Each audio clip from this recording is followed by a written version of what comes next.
always for you, that our God would count you worthy of His calling, and fulfill all the goodness, pleasure of His goodness, and the work of faith with power. Ano, yun pong yung calling sa inyo ay inyong ma-fulfill. Magpatuloy kayo, huwag kayong mag-quit, huwag kayong magbabackslide, huwag kayong magre-resign hanggang sa tumunog ang trompeta sa pagbabalik ni Kristo. Tawagin natin ang teacher ng, toddler? Toddler teacher. Walang iba kundi si Sister, si Ma'am Priscilla Narciso. Same verse, wherefore also we pray always for you, that our God will count you worthy of this calling, and faithful, and fulfill all the good pleasures of His goodness, and the work of faith with power.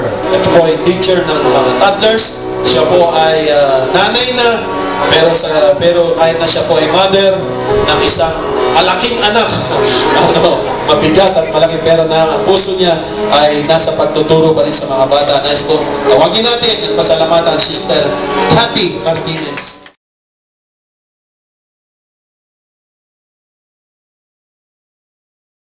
Always for you, that our God will count you worthy of this calling, and fulfill all the good pleasures of His goodness, and the work of faith with power. Mamaya ko na tatawagin to kasi mawawala ng tugtog.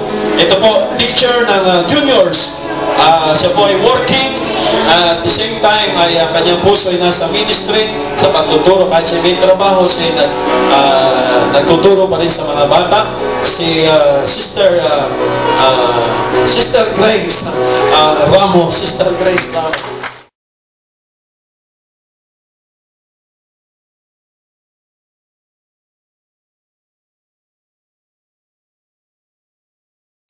For this calling, and fulfill all the good pleasures of His goodness, and the work of faith with power. Teacher po ng mga primaries. Ito po ay 27 years old. Still available, single.